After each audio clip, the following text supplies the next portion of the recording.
okay, we go back. The first thing is we be in the present.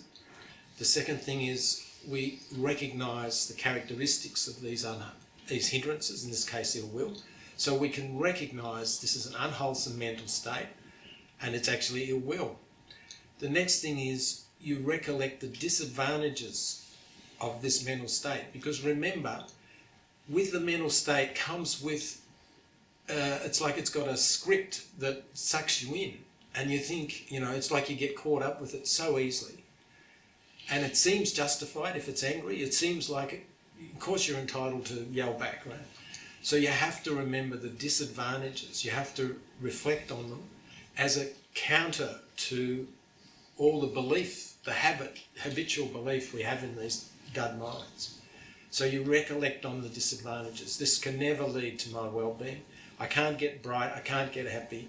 Any good quality I want, I can't get if I use this unwholesome mental state. Then you can use the metta. And basically you're trying to not defeat the ill will, you're trying to get off it. You're just trying to switch, move your position like a set of points on a railway line. If there's no points, you can't get off, you're just stuck, right? All you can do is go in that direction. You've got to build a set of points which gives you the possibility, if you're awake, if you're mindful, I've got to get off this now. I'm going to switch and go that direction. And that's really the method of letting go, is to go to something that's wholesome deliberately, and to already have the thing like a tool in your pocket ready. You don't have to go running around, and you don't have to build it. You actually have it ready to go, and that's metta. The next thing is patience. In Buddhism, people, all sorts of situations can be extremely difficult, in fact, enormously burdensome and almost, we all know the world has that sort of enormous range of complexities and difficulties. But patience understands that's the nature of the world. It doesn't sort of fight that nature of the world. It doesn't think something's going wrong, because that person's yelling at me, they shouldn't yell at me, or that thing went wrong, oh, that shouldn't happen, That's the way the world is. The world is like that. There's gain and there's loss. There's praise and there's blame. There's honour and dishonour. These things are part of the world we live in. So we need an operating system that can operate well in that world as it is, with all those options of pluses and minuses, things we like, things we don't like. And patience is realistic in that respect. It understands that this is the way the world is. But I just need to maintain my wholesomeness and ensure that what my actions are wholesome. And it's like I'm building a better world than this one.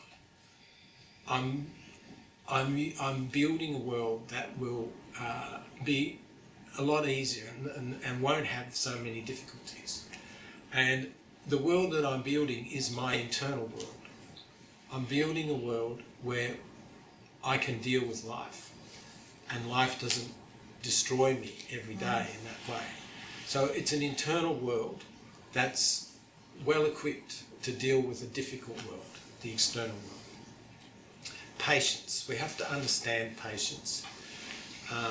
Patience is like a wisdom of recognising the nature of the world, and that we shouldn't be so embedded that everything hits us. We should have a level of Teflon coating on us that enables us to move through those difficult things. So sometimes the example is given of a rock in a stream. If our nature was to bang into the rock, that would hurt a lot. But if our nature is to be able to go around like water, it's like the rock didn't really cause any problem. It's a big solid obstacle, but there's some flexibility and pliability, and that enables the water by its nature, the fluidity, to just move around. Maybe that's an indicator of how we need to be. And patience is like that. Without patience, we're just banging into everything, and So patience means that we understand we don't have to bang into everything. This is just everything that comes is impermanent. That's the nature of things to pass. So the problems we have today, maybe 2 weeks away, some of those will be gone. Right? They're impermanent. So patience. The other thing is, I think we'll stop for a moment. Yeah. Well, you've got a question. Yeah, go for it, Vincent. This is probably more relevant to the Chinese background people because in our language, patience has a tone of tolerance. Tolerance, that's a good word, a better word. Yeah. So, but in our sense, tolerance is actually like you sort of suck it up. It's not the kind of patience that like we're really after. Can you expand a little bit more so that like we don't use the wrong kind of mindset when we're thinking we are being patient, we're actually like making us angry because we're bottling up our anger and frustration and thinking that is patience, but it's not. Yeah, it's true. It's not really patience because patience is a wholesome. So, it's true we can sort of bite the bottom lip and just, soldier on, as they say. But there's not really any letting go in that, right? So patience has an element of letting go, and it's based on understanding. Look, okay, this is difficult, but it will pass, right? They are being nasty, but if I fight them, it's not going to help, right? I have to bring a different approach to that. So firstly is to say that this is an impermanent thing, they'll be yelling for a minute and then it'll stop, and my yelling back won't help. So it's just to know that it's okay. So when someone yells at you, you say it's not okay. They shouldn't do that. They shouldn't. They must. Why? There's all this rage about why they're not entitled. They shouldn't. There's a lot of shouldn'ts going on, but can you say it's okay? That's another self-talk, isn't it? Now, we're very conditioned to be affronted when people say unpleasant things, but maybe we, with a view to building this skill set, to be able to be standing there and saying to ourselves, look, it's okay, it's impermanent, they are upset, but I'm not taking it on board, and it's okay, it'll pass, right? And it's to do with our internal way of processing that experience. So, does that make sense? Yes, it does. But I think like most people, the challenge would probably, when you're on the angry mindset, patience is not there. No, that's true. Yeah. So the idea here isn't to go into the world with no skills and no tools. We're already in that position. It's to build new skills and new tools, and then go along with those and have them. These are internal mental skills that we can use those skills when we need them.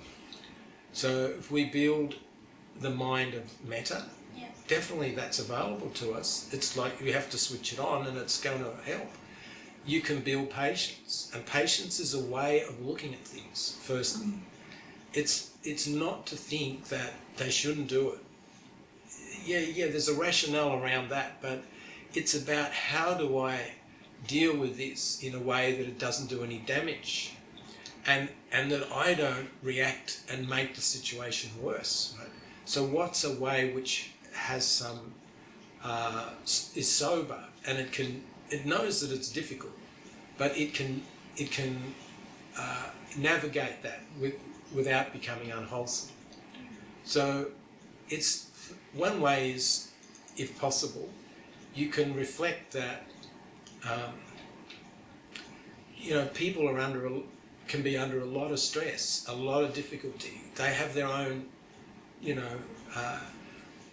struggle, and that quite often that can lead to them behaving in ways that are not pleasant or not fair even. If we can understand that we don't know where people are coming from, we don't know what their experience is and what they're dealing with from their side, So we've got to give them, allow them to be angry. It's not that we're condoning them. We're not saying that's a good thing, but we don't have to fight back. You know, we can sort of, if you can get to a sort of view of compassion, that they're in a lot of difficulty right there with their anger. You know, they're disturbing themselves. They're like out of control.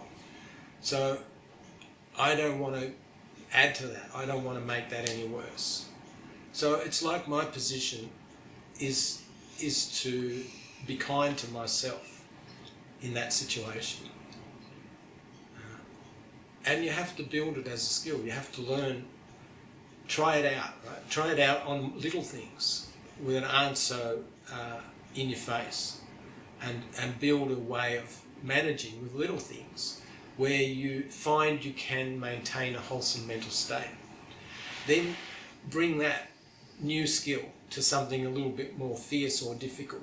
And we have to find out how to manage difficult things, which are normal, in a way that isn't unwholesome. So that's our our way. Now, I can give you an example. So, for example, one of our students would get annoyed quite a lot, right? And he had a very stressful job and very difficult conditions to work under. And so we were talking about this because he's saying I get annoyed a lot at my work, and I find many things, you know, customers, reactions, the stress of the work that he was in. He was in a retail environment. And so we talked about it, and I said to him, on average, how many times would you get angry every day in this sort of difficult environment you're in? And he worked it out. He said about 20 times a day I'd get more than just a little bit annoyed. You know, I'd have a quite reactive, bad reaction. He wouldn't hang it on anyone, but it was internally. So it meant that he wasn't enjoying working there particularly. So we said, okay, so we came up with a strategy that he can have, instead of 20 times a day, he can be angry or he can get annoyed 10 times a day. That's it, right? There's a limit. It's not unlimited. There's a limit. It's 10. And he has to count. He has to track how often he gets annoyed and how often he feels like this, right? And he's trying to practice, remember. He's also knows about metta, and he knows about what practice is. So it's a challenge for him to learn to navigate his day without getting upset more than 10 times.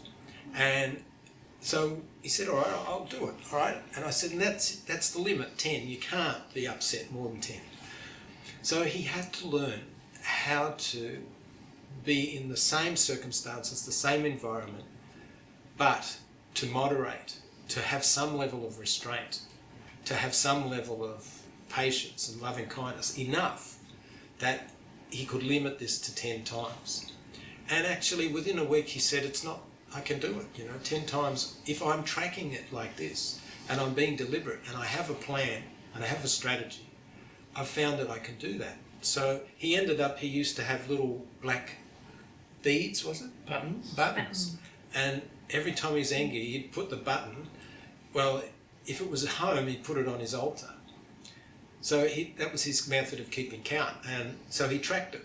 And then, so after a week, he was doing quite well. He got it down to 10 a day. And he wasn't suppressing it. He was just learning how to do this and keeping tabs on,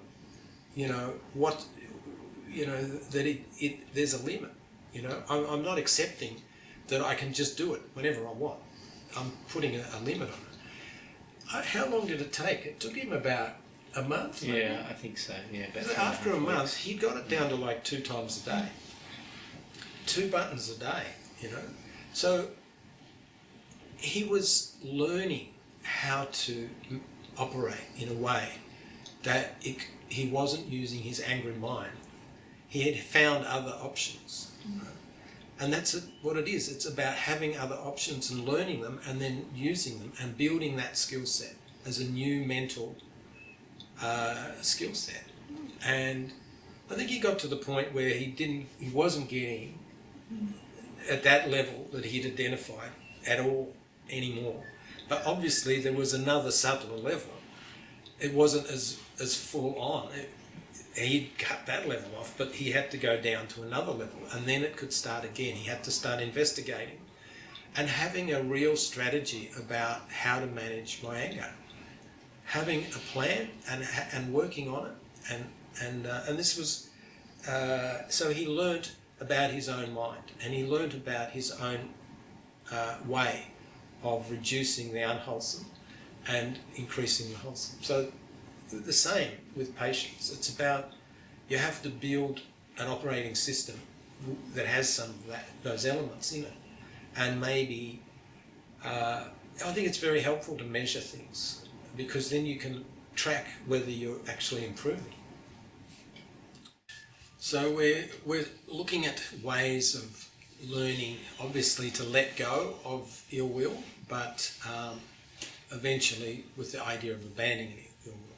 And there's lots of methods that we can use if we have this intention to build up ways and skills of dealing with difficult things and learning to let go.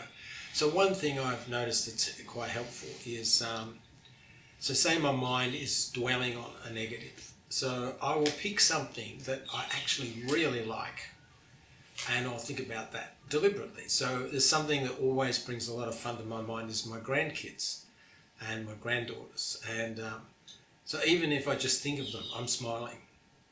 And that's enough, you know. It's just change off the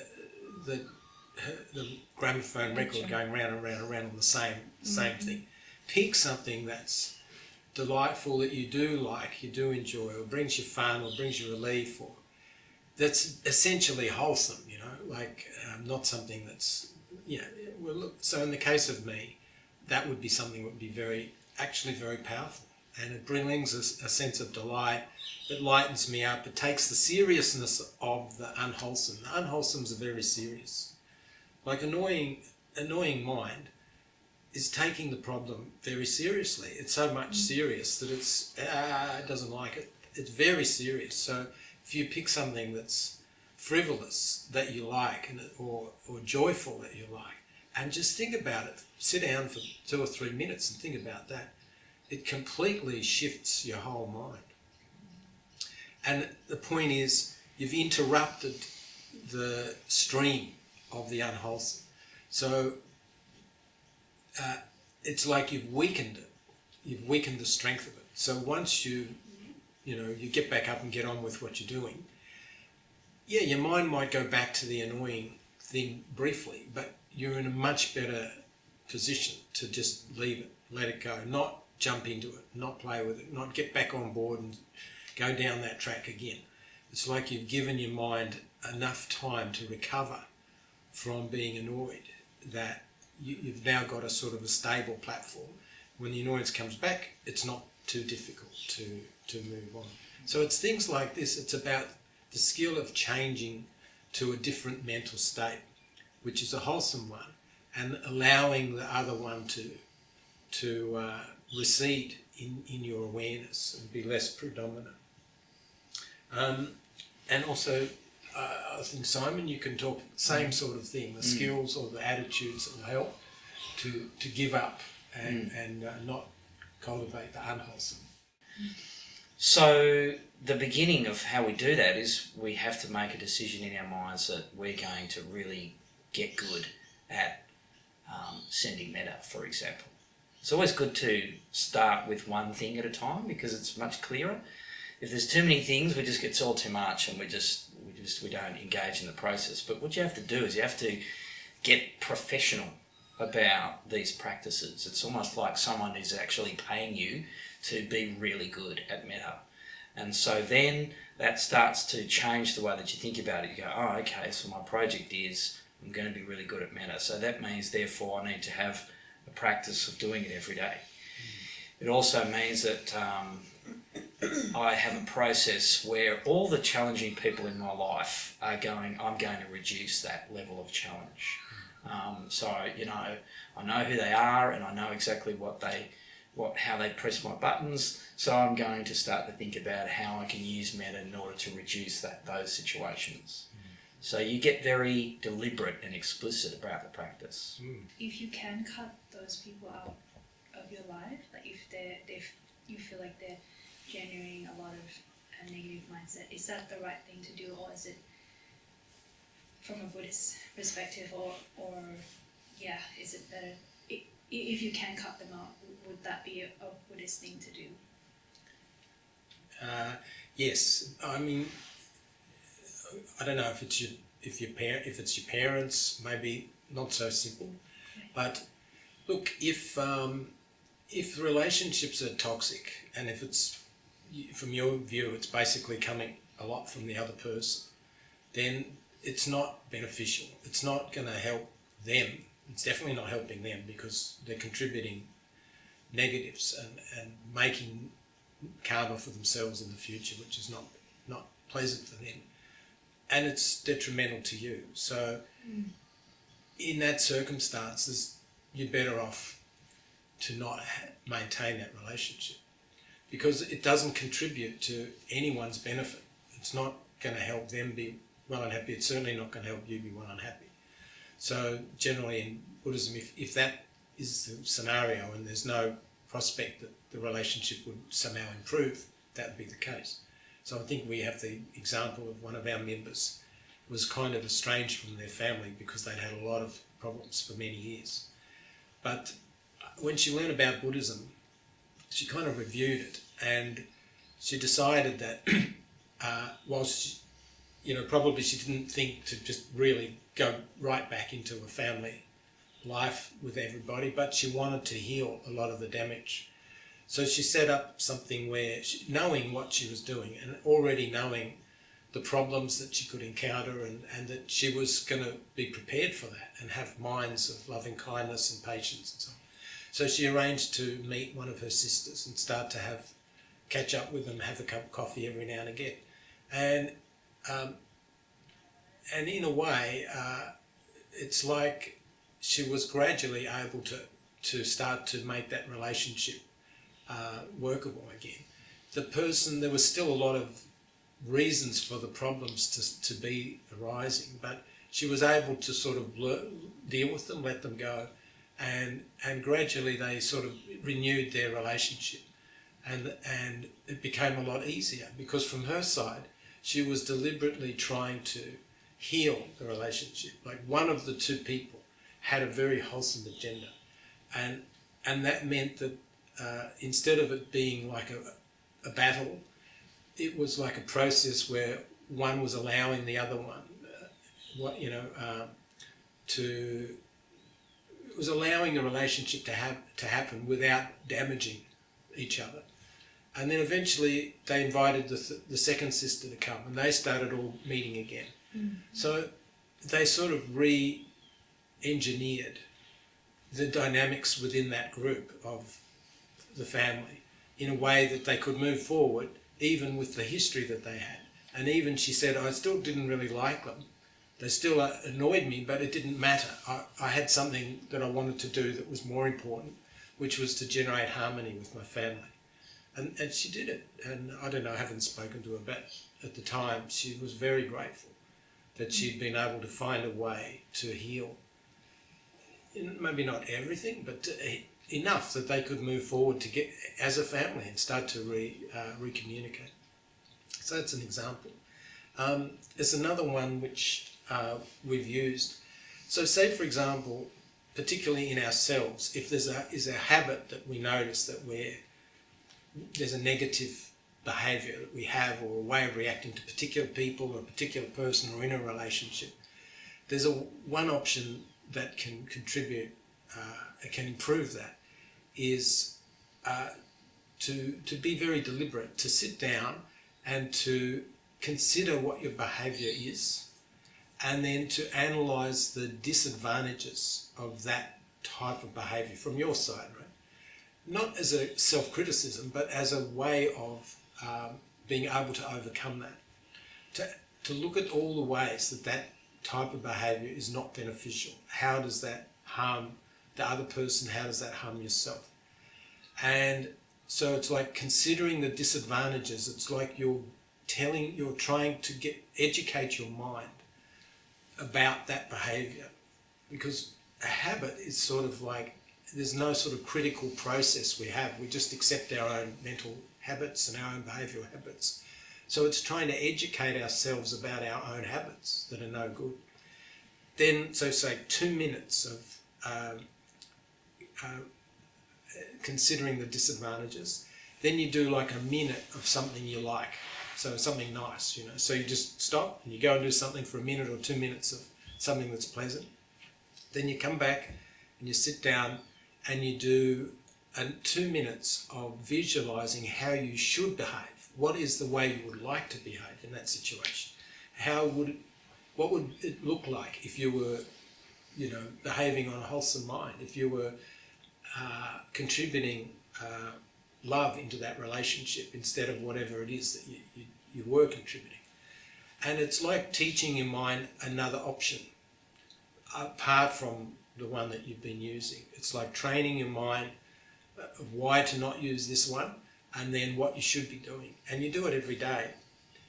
So there's 2 minutes of recognising the disadvantages. Then you go and do something nice for a couple of minutes. Then you come back, 2 minutes of visualising how you should behave. And then generally we then do 2 minutes of loving kindness. The reason is because loving kindness is the right foundation for healthy relationships. So if we in our mind recognise that all the different relationships we have, if we have a foundation of loving kindness, then there's a good chance that relationship will do better because of what we're contributing to it deliberately.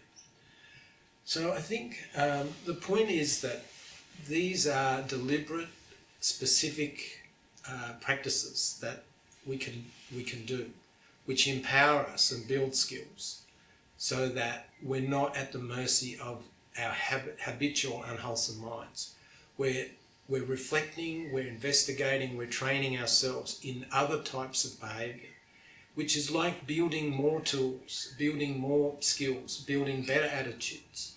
You know, like instead of having the attitude where we're commenting on the negatives that we see around us in other people, maybe we have an attitude where we're looking for the positives in others, you know. It's about disassembling the architecture of how the unwholesome minds work and putting in new you know, a framework which support the wholesome mental states. So it's not particularly hard. It's just we never did it. We never took these sorts of things and examined them and analysed them and came up with strategies of how to do better. So just the last thing is we'll go around and get a comment. So Vincy, you got any comments or things that you'd like to contribute? Yes, it's igniting my my exercise to practice more diligently. Yeah. And to generate the loving kindness mindset much more to overcome the angry mind. Or not overcome, to replace. Yeah. Yeah. Good. Thank you. None.